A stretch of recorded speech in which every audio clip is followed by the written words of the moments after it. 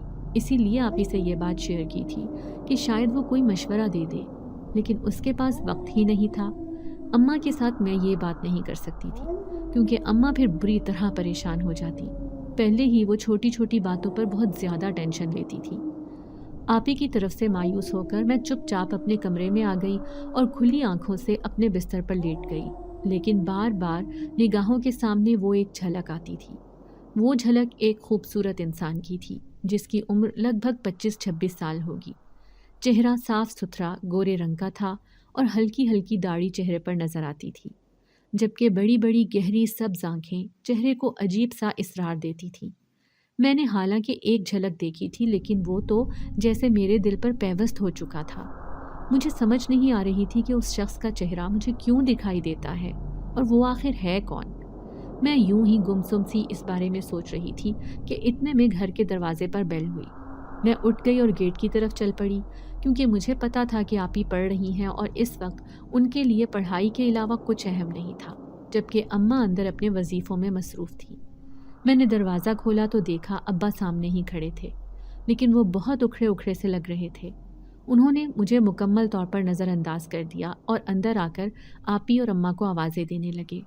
وہ دونوں بوکھلائی ہوئی سی کمرے سے باہر نکلیں اور اماں اسی طرح پریشانی سے ابا سے پوچھنے لگیں، کیا بات ہے، آپ اتنی زور سے کیوں چلا رہے ہیں؟ تو ابا کہنے لگے کہ میں نے کل تم سے ایک بات کہی تھی اور تم نے دوبارہ کوئی رابطہ نہیں کیا۔ ابا نے غصے میں پوچھا تو اماں کہنے لگی کہ میں کیوں رابطہ کرتی جبکہ میں نے آپ کو صاف صاف منع کر دیا تھا، لیکن اب آپ نہیں مانے تو اس میں میرا کیا قصور ہے؟ اماں کی بات نے ابا کے تن بدن میں آگ لگا دی اور وہ اماں کو بے نقط سنانے لگے۔ ابا کافی دیر تک بولتے رہے، اماں کو برا بھلا کہتے رہے، ان کی تربیت پہ حرف اٹھاتے رہے اور پھر خود ہی تھک کر چلے گئے، جبکہ اماں نڈھال سی وہیں کرسی پر بیٹھ گئی اور آپی شرمندہ شرمندہ سی ایک طرف کھڑی تھی، جیسے یہ سب میں اس کا قصور تھا۔ تاہم اس وقت زندگی میں پہلی بار مجھے ابا سے شدید نفرت محسوس ہوئی، جن کی بدولت آج ہم اس حال میں تھے۔ انہوں نے پھر بھی ہماری محبت کی قدر ہی نہیں کی۔ اماں خاموشی سے بیٹھی ہوئی تھی، لیکن انہیں سمجھ نہیں آ رہی تھی کہ وہ کیا کرے۔ وہ نڈھال سی آگے کے بارے میں سوچ رہی تھی، آیا کہ ابا کو صاف صاف منع کر دے کیونکہ انہیں وہاں شادی کرنا نہیں پسند۔ اماں یہی سوچ رہی تھی، لیکن وہ ابا کا کیا کرتی؟ ابا پھر بھی اسی بات پر اصرار کر رہے تھے۔ اب گھر میں کچھ دن خاموشی ہی چھائی رہی تھی۔ اماں پریشان تھی، آپی کا بھی کچھ پتہ نہیں چلتا تھا کہ وہ پریشان ہے یا ویسے ہی خاموش ہے، جبکہ میں غصے میں تھی۔ مجھے ابا پر شدید غصہ تھا۔ انہوں نے ساری زندگی ہمیں دبائے رکھا اور اب بھی وہ ایسا ہی کر رہے تھے۔ اگر یہ میرا معاملہ ہوتا تو میں خود ابا کو 100 دفعہ انکار کر دیتی، لیکن آپی تو کچھ بول ہی نہیں رہی تھی۔ میں حالانکہ آپی سے کہہ بھی رہی تھی کہ ابا کو منع کر دو، لیکن آپی چپ تھی اور کچھ بھی نہیں کہہ رہی تھی، اور آپی کی یہی چپ مجھے غصہ دلا رہی تھی۔ لیکن پھر ان دنوں ایک عجیب و غریب واقعہ ہوا جس نے سب کو ہلا کر رکھ دیا۔ ہوا یہ کہ اس دن اماں کی طبیعت سخت خراب تھی۔ میں اور آپی امی کے کمرے میں ان کے ساتھ ہی سو گئی تھی۔ آدھی رات کو کسی کے دیوار سے کودنے کی آواز سنائی دی تھی۔ ہم تینوں ہی جاگ رہی تھیں۔ یہ آواز سن کر حیران پریشان ہو کر ایک دوسرے کی طرف دیکھنے لگی کہ یہ سب کیا ہے۔ تبھی کسی نے مین گیٹ کا دروازہ کھول دیا۔ اب تو ہم تینوں حق تک رہ گئے۔ دروازے کو ہم لوگوں نے اندر سے اچھی طرح بند کیا ہوا تھا۔ پھر امی کہنے لگی کہ کہیں گھر میں کوئی چور تو نہیں گھس آیا۔ اللہ خیر کرے، میں اکیلی عورت ہوں، 2 جوان بیٹیوں کا ساتھ ہے، اگر ایسی ویسی کوئی بات ہو گئی تو میں کیا کروں گی؟ میں نے امی کو تسلی دی اور ان کے لاکھ منع کرنے کے باوجود کھڑکی کے پاس آ گئی کہ دیکھوں تو صحیح وہاں ہو کیا رہا ہے۔ ہم اس محلے میں کئی سالوں سے رہ رہے تھے۔ یہاں رہنے والے سب لوگ ہی ہماری شرافت کے بارے میں اچھی طرح سے جانتے تھے اور آج تک ایسا کوئی بھی واقعہ پیش نہیں آیا تھا۔ ہم تینوں شروع سے ہی یہاں پر اکیلے رہ رہے تھے، اور آج وہ کون تھا جس نے گھر میں گھسنے کی کوشش کی تھی؟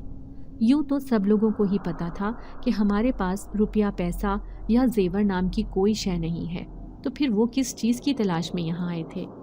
تبھی میں نے کھڑکی سے باہر دیکھا تو وہ تعداد میں 4 لوگ تھے جو کمرے اور سٹور کو چیک کر رہے تھے، اور ابھی ان کا رخ ہمارے کمرے کی طرف تھا۔ یہ دیکھ کر میں پریشان ہو گئی کہ اگر یہ لوگ دروازہ توڑ کر اندر آ گئے تو کیا ہوگا۔ تبھی ایک عجیب منظر میں نے دیکھا، وہی چہرہ جو میں اتنے دنوں سے دیکھ رہی تھی، وہ ان چاروں کے پیچھے سے نمودار ہوا اور وہ ان چاروں کو پکڑ کر ان کی بری طرح سے پٹائی کرنے لگا۔ باہر عجیب و غریب آوازیں سن کر آپی بھی میرے پاس آ گئی تھی اور وہ بھی کھڑکی سے باہر دیکھنے لگی۔ تھوڑی دیر کے بعد وہ چاروں وہاں سے بھاگتے ہوئے چلے گئے اور اس کے بعد گھر میں خاموشی چھا گئی۔ امی اپنی جگہ پر خوفزدہ تھی کہ اب نہ جانے کیا ہوگا۔ میں نے امی کو تسلی دی کہ وہ جو لوگ بھی تھے گھر سے باہر بھاگ گئے ہیں۔ آپی کہنے لگی وہ لوگ عجیب و غریب حرکتیں کر رہے تھے، ہوا میں ہاتھ پیر چلا رہے تھے، مجھے تو وہ لوگ پاگل محسوس ہو رہے تھے۔ میں نے آپی کی طرف دیکھا اور کہا کہ اگر وہ شخص نہ آتا تو نہ جانے کیا ہوتا۔ آپی میری طرف دیکھ کر کہنے لگی تم کس کی بات کر رہی ہو؟ میں اس شخص کی بات کر رہی ہوں جس نے انہیں یہاں سے مار بھگایا ہے۔ مجھے تو بہت ڈر لگ رہا تھا، شکر ہے وہ یہاں پر آ گیا۔ آپی کہنے لگی کہ یہاں پر تو ان چاروں کے علاوہ کوئی بھی نہیں تھا، تم کس کی بات کر رہی ہو؟ انہیں تو کسی نے نہیں مارا، وہ تو خود یہاں سے چلے گئے تھے۔ اب تو میں حیران پریشان رہ گئی تھی، یہ سب کیا ہو رہا تھا؟ کیا وہ کوئی نادیدہ ہستی تھی جو صرف مجھے نظر آتی تھی؟ اگر وہ کوئی ہماری طرح نارمل انسان تھا تو وہ آپی کو نظر کیوں نہیں آ رہا تھا؟ اور سب سے اہم سوال تو یہ تھا کہ گھر میں داخل ہونے والے وہ لوگ کون تھے، ان کا مقصد کیا تھا؟ اب تو امی بہت زیادہ پریشان رہنے لگی تھی، انہیں ہر وقت یہی فکر ستائے رہتی تھی کہ وہ لوگ کہیں دوبارہ سے نہ آ جائیں۔ اب ہم تینوں ایک ہی کمرے میں رہتی تھی۔ اس دن امی نے ابو کو کال کی اور انہیں یہ ساری بات بتائی تو ابو نے گویا ناک پر سے مکھی اڑائی اور کہنے لگے ہاں تو میری بات مان لو، تم بھی بہت ضدی عورت ہو، تم نے بھی قسم کھائی ہے میری بات نہ ماننے کی۔ کیا ساری زندگی بیٹیوں کو ساتھ لے کر رکھو گی؟ بڑی بیٹی کی شادی میرے سالے کے ساتھ کر دو، چھوٹی کا رشتہ کہیں اور دیکھ لو، مگر نہ جی، تم نے کیوں بھلا میری بات ماننی ہے؟ ابو پھر سے جی جلانے والی باتیں کرنا شروع ہو گئے اور امی نے گھبرا کر فون بند کر دیا۔ آپی اور میں اپنی اپنی جگہ پر الجھے یہی سوچ رہے تھے کہ وہ کون لوگ ہیں اور ہمیں ان سے کیسے بچنا چاہیے۔ ہماری تو کسی سے دشمنی بھی نہیں تھی۔ انہی دنوں ابو کے روز روز چکر بڑھ رہے تھے۔ اب جب وہ آئے تو ان کے ساتھ ان کا وہ سالہ بھی تھا جس کی شادی وہ آپی کے ساتھ کرنا چاہتے تھے۔ امی نے اس کو دیکھا تو اپنا دل تھام لیا، کیونکہ وہ ابو سے چند سال ہی چھوٹا تھا اور چہرے سے ہی وہ خرانٹ شکل کا لگ رہا تھا۔ میں نے جب اسے دیکھا تو گھبرا گئی اور ایک دم میری آنکھوں کے سامنے وہ رات گھوم گئی۔ ان چاروں میں سے ایک شخص کے چہرے سے نقاب ہٹ گیا تھا اور مجھے ایسے محسوس ہو رہا تھا کہ جس شخص کے چہرے سے نقاب ہٹا تھا وہ یہی تھا۔ جتنی دیر ابو اور وہ یہاں پر رہے، آپی ایک بار بھی کمرے سے باہر نہیں نکلی تھی۔ وہ بہت بری طرح سے ڈر چکی تھی۔ مجھے آپی پر ترس آ رہا تھا اور ابو پر غصہ آ رہا تھا کہ وہ آخر ہمارے بارے میں اس قدر سنگ دلانہ فیصلہ کیسے کر سکتے ہیں؟ کوئی اپنی اولاد کے بارے میں اتنا بے رحم کیسے ہو سکتا ہے؟ مگر ابو تھے جو اپنے فیصلے سے 1 انچ بھی پیچھے ہٹنے کو تیار نہیں تھے۔ اب تو انہوں نے جاتے جاتے امی کو دھمکی دی کہ کچھ دنوں کے بعد وہ قاضی کو لے کر آ جائیں گے اور آپی کا نکاح کر کے لے جائیں گے۔ ان کے جانے کے بعد امی کتنی دیر تک سر پر ہاتھ رکھ کر روتی رہی اور کہنے لگی کہ میں اپنی بیٹی کو اپنے ہاتھوں سے دوزخ میں کیسے دھکیل سکتی ہوں؟ یہ شخص شکل سے ہی کوئی اچھا انسان معلوم نہیں ہو رہا، نہ جانے تمہارے باپ کو کیا ہو گیا ہے۔ تبھی اگلے دن امی کی دور پار کی ایک رشتہ دار خاتون آ گئی جو آپی کا ہاتھ مانگنے آئی تھی۔ امی نے اس رشتے کو غیبی مدد سمجھا کیونکہ وہ لوگ بہت اچھے تھے اور امی نے ابو سے مشورہ کیے بغیر ہی انہیں ہاں کر دی۔ ان لوگوں کو بھی شادی کی بہت جلدی تھی۔ انہوں نے 1-2 بار امی سے ابو کے بارے میں پوچھا، مگر امی نے شائستگی سے ٹال دیا کہ جب سے انہوں نے شادی کی ہے انہوں نے یہاں پر آنا جانا کم کر دیا ہے۔ آپی کے سسرال والوں نے صاف طور پر کہہ دیا تھا کہ انہیں جہیز وغیرہ کا لالچ نہیں ہے، وہ سادگی سے نکاح کر کے آپی کو اپنے گھر لے جانا چاہتے ہیں۔ امی یہ سن کر خوش ہو گئیں، ان کے سر سے جیسے بہت بڑا بوجھ سرک گیا تھا۔ اگر کوئی اور وقت ہوتا تو امی ان سے شادی کے لیے مہلت مانگ لیتی اور کہتی کہ وہ بیٹی کو خالی ہاتھ رخصت نہیں کر سکتی، کچھ نہ کچھ وہ بیٹی کو دینا چاہتی ہیں۔ مگر اب جو حالات تھے ان کو مد نظر رکھتے ہوئے امی نے شادی کے لیے ہاں کر دی تھی اور نکاح کرنے کے لیے اگلے ہفتے کا دن دے دیا تھا۔ اب امی دل ہی دل میں یہ دعا کر رہی تھیں کہ ابو یہاں پر نہ ہی آئیں اور انہیں اس بارے میں نہ پتہ چل سکے، ورنہ آپی کی زندگی تباہ ہو جائے گی۔ انہی دنوں ابو کی دوسری بیوی کی طبیعت خراب ہو گئی اور وہ اس کی وجہ سے ہم لوگوں سے چند دنوں کے لیے غافل ہو گئے تھے۔ اسی دوران آپی بھی رخصت ہو کر اپنے سسرال میں چلی گئی تھی۔ وہ اپنے سسرال میں بہت خوش تھی اور اٹھتے بیٹھتے وہ ان کی تعریف کرتے نہیں تھکتے تھے۔ ابھی ہم صحیح طرح سے اس بات پر خوش بھی نہیں ہو پائے تھے جب ابو اپنے کہے کے مطابق اپنے سالے کے ساتھ قاضی اور 2-3 لوگوں کو لے کر آ گئے اور امی کو کہنے لگے کہ جلدی سے مہمانوں کے کھانے کا بندوبست کرو، آج میں نے نکاح کا فیصلہ کر لیا ہے۔ یہ سن کر امی نے اطمینان سے کہا کہ میں الشبا کی شادی کر چکی ہوں۔ ابو کو جیسے اپنے کانوں پر یقین ہی نہیں آ رہا تھا۔ وہ بہت زیادہ غصے میں آ گئے اور امی پر غصے سے دھاڑنے لگے۔ تم ہوتی کون ہو میرے بغیر میری بیٹی کی زندگی کا اتنا بڑا فیصلہ کرنے والی؟ میں اس کا باپ ہوں، میرے بغیر اس کی شادی کیسے ہو سکتی تھی؟ اسی وقت میں کالج سے گھر آ گئی، تبھی ابو کی اور ان کے سالے کی مجھ پر نظر پڑی۔ ابو کی نظروں میں تو میرے لیے غصہ تھا، مگر ان کے سالے کی نظروں میں میرے لیے عجیب سے احساسات تھے۔ ایک پل کو مجھے اس کی نظروں سے خوف محسوس ہوا اور میں فوراً سے کمرے میں بھاگ گئی۔ تھوڑی دیر کے بعد امی روتے ہوئے کمرے میں داخل ہوئیں اور کہنے لگیں کہ تمہارے باپ نے بھی قسم کھائی ہوئی ہے زندگی میں مجھے کبھی بھی سکون سے نہیں رہنے دینا۔ میں نے امی کو حیرت سے دیکھا اور کہا، کیا ہوا؟ اب کیا کہہ دیا ابو نے؟ اب تو آپی کی شادی ہو گئی ہے اور وہ یہاں سے واپس کیوں نہیں جا رہے؟ اس کا کہنا ہے کہ وہ اب تمہاری شادی اپنے سالے سے کرنا چاہتا ہے۔ یہ سن کر میں کتنی دیر شوق کے عالم میں رہی، پھر ایک دم میرا غصے سے دماغ گھوم گیا۔ وہ شخص بھلا میرے قابل تھا؟ ایک پل کو مجھے ابو کی سنگ دلی پر بے تحاشا غصہ آیا۔ میں امی کو کہنے لگی کہ بس بہت سہ لیے ہیں ہم لوگوں نے ابو کے ظلم۔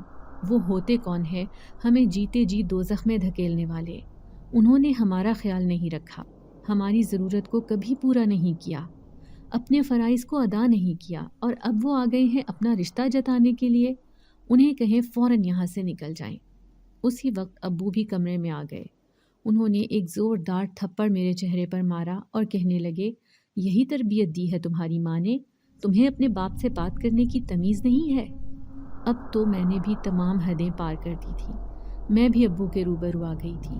ہم دونوں کی بحث امی کے لیے جیسے موت کا پروانہ ثابت ہوئی تھی۔ وہ اپنا دل پکڑ کر وہیں زمین پر بیٹھتی چلی گئی۔ جب میری امی پر نظر پڑی تو میں تمام باتوں کو جیسے بھول بھال گئی۔ ایک پل کو ابو بھی گھبرا گئے تھے۔ انہوں نے اپنی ضد کو وہیں پر چھوڑا اور ہم انہیں لے کر ہسپتال میں بھاگے، مگر ہسپتال میں پہنچنے سے پہلے ہی امی دم توڑ گئی تھی۔ ڈاکٹر نے ان کی موت کی وجہ ہارٹ اٹیک بتایا تھا۔ آج مجھے محسوس ہوا تھا کہ میں یتیم ہو گئی ہوں، میرا دنیا میں کوئی بھی نہیں ہے۔ امی کی موت کی خبر سن کر آپی بھی آ گئی تھی۔ گھر میں کون آ رہا تھا کون جا رہا تھا مجھے کسی چیز کی کوئی پرواہ نہیں تھی۔ مجھے تو جیسے سکتہ ہو گیا تھا۔ پھر جب کچھ دن گزرے تو میری آنکھوں سے آنسو رکنے کا نام ہی نہیں لے رہے تھے۔ آپی مجھے دلاسا دیتی، مجھے تسلی دیتی اور میں خاموشی سے ان کے چہرے کی طرف دیکھتی رہتی۔ امی کو فوت ہوئے کافی دن گزر گئے تھے اور اس دن باجی نے ہچکچاتے ہوئے مجھے کہا کہ مجھے گھر واپس جانا ہے، میرے سسرال والے اب واپسی کا تقاضا کر رہے ہیں۔ میں نے باجی کو حیرت سے دیکھا اور کہنے لگی کہ اگر آپ چلی جائیں گی تو میں کہاں جاؤں گی؟ میرا تو دنیا میں کوئی بھی نہیں رہا۔ یہ کہہ کر میں پھوٹ پھوٹ کر رونے لگی۔ باجی نے مجھے گلے سے لگا لیا اور کہنے لگی کہ ابا بہت بار تمہیں اپنے گھر لے جانے کا کہہ چکے ہیں، اور مجھے لگتا ہے کہ تمہارے لیے یہی ٹھیک رہے گا، کیونکہ یہاں پر تم اکیلی نہیں رہ سکتی اور میں یہاں پر رہ نہیں سکتی۔ میرے سسرال کا مسئلہ ہے، تم مجھے خود غرض مت سمجھنا۔ آپی نے اپنی مجبوری مجھے بتائی تو میں خاموش ہو گئی۔ میں کسی بھی صورت ابو کے گھر جانے پر تیار نہیں تھی، مگر اس کے سوا اور کوئی چارہ بھی نہیں تھا۔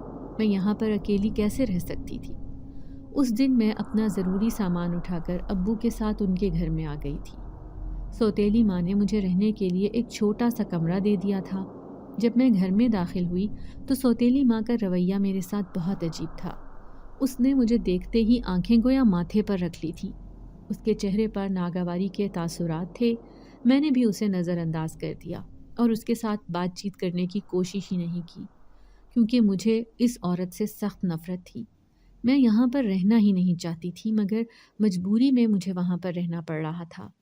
اگلے دن جب میں تیار ہو کر کالج جانے لگی تو میری سوتیلی ماں کہنے لگی کہ چھوڑ دو اب یہ پڑھائی کا جھنجھٹ، تم نے کون سا منسٹر لگ جانا ہے، تمہارے باپ پر پہلے ہی بہت ذمہ داریاں ہیں، اس پر خرچ مت بڑھاؤ، بلکہ میں تو کہتی ہوں تمہارے باپ سے کہ جلد ہی تمہاری شادی کر دے۔ یہ سن کر میری آنکھوں میں آنسو آ گئے، کیونکہ مجھے پڑھنے لکھنے کا بہت شوق تھا اور میں پڑھائی چھوڑ نہیں سکتی تھی۔ تبھی ابو کمرے سے باہر آ گئے اور میرے سر پر ہاتھ رکھتے ہوئے بولے کہ میری بیٹی ضرور پڑھے گی، اس کا جو جی چاہتا ہے اسے کرنے دو، اسے روکا مت کرو۔ میں نے حیرت سے ابو کی طرف دیکھا، انہیں بھلا ہماری پرواہ کب سے ہونے لگی، مگر یہ غنیمت تھا کہ انہوں نے مجھے پڑھنے کی اجازت دے دی تھی، اور پہلی بار میرے دل میں ابو کے لیے احساس تشکر بیدار ہوا تھا۔ میں یہ سوچنے پر مجبور ہو گئی تھی کہ ابو اتنے برے ہیں نہیں جتنا ہم انہیں سمجھتے رہے۔ کافی ٹائم کے بعد میں اپنے کالج میں آئی تھی اور امی کی وفات کے بعد میں پہلی بار اپنی سہیلیوں سے مل رہی تھی۔ ان سے گلے ملتے ہوئے میں ایک بار پھر سے رو پڑی تھی۔ پھر میں اپنی دوست کے ساتھ لان میں آ کر بیٹھ گئی۔ ہم دونوں باتیں کر ہی رہے تھے، تبھی میری نظر سامنے درخت پر پڑی جس کے نیچے بینچ تھا اور بینچ کے اوپر وہ بیٹھا ہوا تھا، اپنی تمام تر خوبصورتی اور وجاہت کے ساتھ۔ میں نے بے یقینی سے اس کی طرف دیکھا۔ گرلز کالج میں اس لڑکے کا کیا کام؟ تبھی وہ مجھے دیکھ کر مسکرایا اور اپنی طرف آنے کا اشارہ کیا۔ اسی وقت میری دوست کہنے لگی کہ مجھے کچھ ضروری کام ہے، میں تھوڑی دیر میں آتی ہوں۔ آس پاس میں نے دیکھا کوئی بھی لڑکی نہیں تھی۔ میں اپنی جگہ سے اٹھی اور اس کے پاس جا کر بیٹھ گئی اور اس سے پوچھنے لگی کہ یہاں پہ اگر تمہیں کسی نے میرے ساتھ دیکھ لیا تو نہ جانے کیا سوچے گا۔ وہ ہلکا سا مسکرایا اور کہنے لگا کہ میں ہمیشہ اسی درخت پر رہتا ہوں، کیا تم نے یا کبھی کسی نے مجھے یہاں پر دیکھا ہے؟ میری آنکھوں میں خوف کے سائے پھیل گئے۔ میں نے نفی میں سر ہلایا۔ وہ میری حالت دیکھ کر زور سے ہنسا اور کہنے لگا کہ تمہیں مجھ سے ڈرنے کی کوئی ضرورت نہیں ہے، کیونکہ میں تمہیں کوئی نقصان پہنچانے نہیں آیا، بلکہ میں تو تمہاری مدد کرنے آیا ہوں۔ میری مدد کرنے؟ مگر کیوں؟ مجھے اس کی کوئی بات سمجھ میں نہیں آ رہی تھی۔ تمہاری معصومیت اور تمہاری سادگی نے مجھے تمہاری طرف متوجہ کیا تھا۔ جب اس دن تم بارش کا یوں خوشی سے خیر مقدم کر رہی تھی، تبھی میں تمہیں دیکھ کر تمہارے بے ساختہ حسن میں جیسے کھو گیا تھا۔ اس کی بات سن کر مجھے اس سے ڈر لگنے لگا۔ تو اس کا مطلب یہ ہے کہ امی کی کہی گئی تمام باتیں سچ ہیں؟ آج کل کے زمانے میں بھی جنات ہوتے تھے جو لڑکیوں پر عاشق ہو جاتے تھے؟ یہی سوال جب میں نے اس سے پوچھا تو وہ کہنے لگا کہ ہاں، کیا تمہیں اس بات پر شک ہے؟ میں بھی تو ایک جن زاد ہوں اور تمہیں دیکھتے ہی تم پر عاشق ہو گیا تھا۔ میرے چہرے پر خوف کے تاثرات پھیلے دیکھ کر وہ مسکرانے لگا اور کہنے لگا کہ مگر تمہیں ڈر کس بات کا ہے؟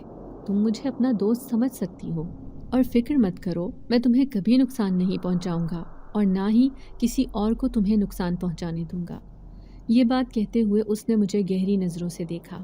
ابھی میں کوئی بات کہنے ہی والی تھی جب میری دوست آ گئی اور کہنے لگی، کیا بات ہے، تم اکیلی کس سے باتیں کر رہی ہو؟ اب جب میں نے پلٹ کر اپنے پہلو میں دیکھا تو میرے آس پاس کوئی بھی نہیں تھا۔ میں ہنس کر اپنی دوست سے کہنے لگی کہ کچھ نہیں، بس ویسے ہی کبھی کبھی اکیلے خود سے باتیں کرنے کا جی چاہتا ہے۔ اور پھر اس کے بعد اٹھ کر میں اپنی کلاس روم میں آ گئی۔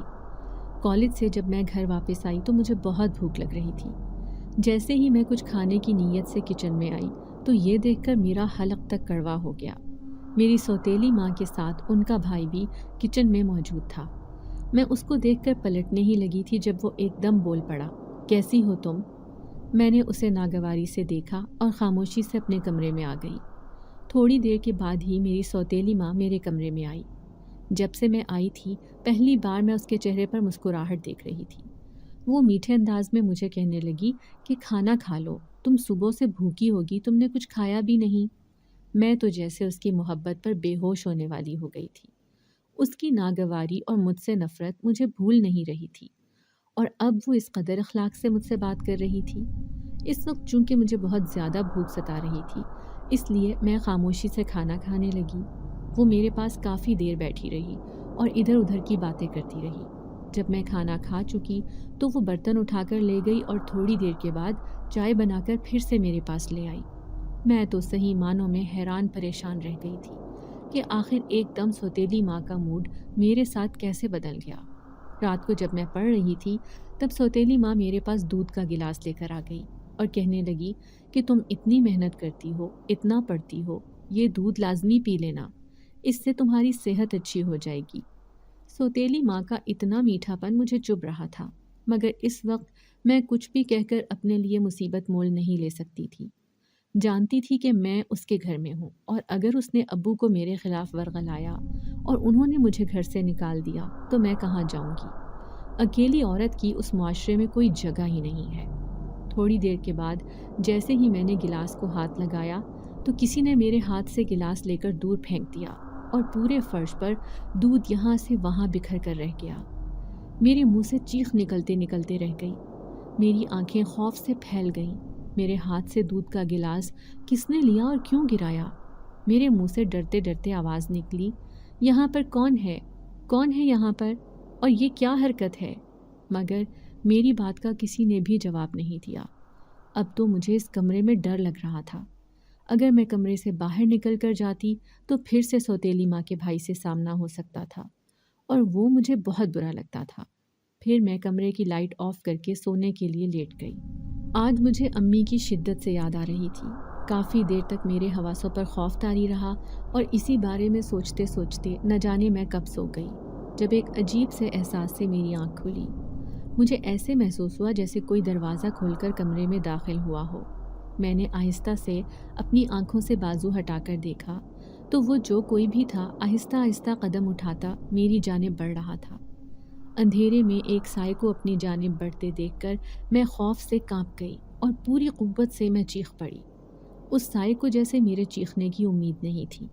وہ فوراً سے میرے پاس آیا، میرے منہ پر ہاتھ رکھ کر مجھے خاموش کروانے کی کوشش کرنے لگا، مگر میں نے زور سے اس کے ہاتھوں پر کاٹا اور اسے زور سے ایک طرف دھکا دے کر کمرے سے باہر نکل آئی۔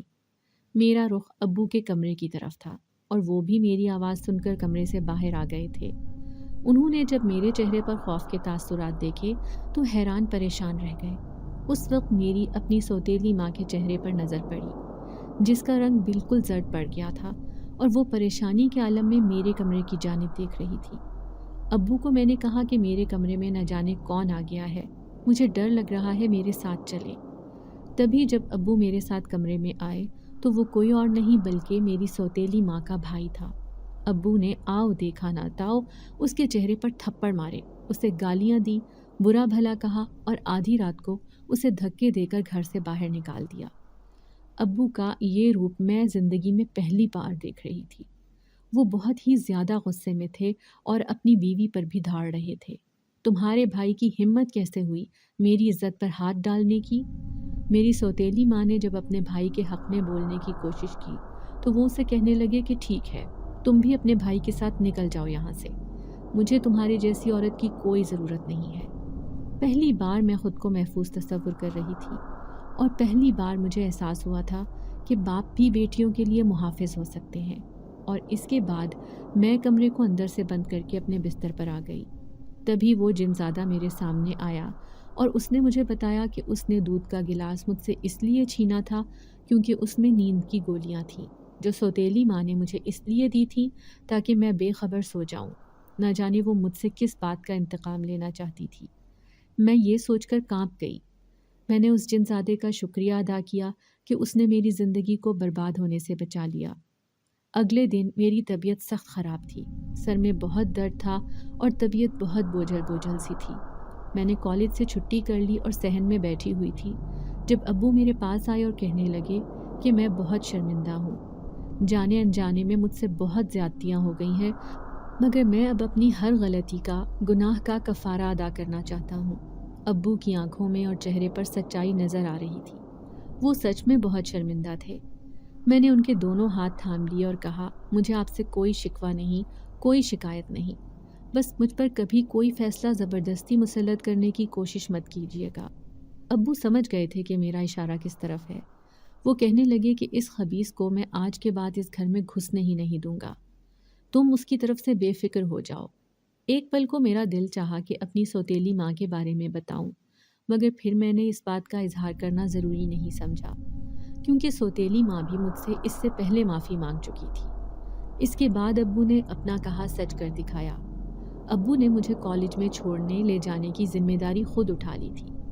ابو نے مجھے تعلیم بھی دلوائی اور میرا ہر ممکن حد تک خیال بھی رکھا، اور یہاں تک کہ آپی کا بھی وہ خوش دلی سے اپنے گھر میں خیر مقدم کرتے تھے۔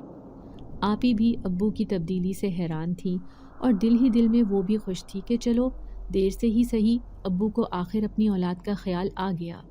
مگر جب کبھی ہمارا اپنی ماں کی طرف دھیان جاتا کہ وہ ابو کے لیے کس قدر اداس رہتی تھیں، تب میں خود بھی یہ سوچ کر اداس ہو جاتی تھی۔ جب میری تعلیم مکمل ہو گئی تو ابو نے پھر اپنے دوست کے بیٹے سے میری شادی طے کر دی اور اب میں اپنی زندگی میں خوش تھی۔ اگر آپ کو آج کی ہماری کہانی پسند آئی ہے تو اسے لائک کیجیے اور اپنے پیاروں کے ساتھ شیئر کیجیے، اور ہاں، اگر آپ نے ابھی تک ہمارا چینل سبسکرائب نہیں کیا تو ضرور کیجیے۔ ملتے ہیں کل ایک نئی اور دلچسپ کہانی کے ساتھ، تب تک کے لیے اللہ حافظ۔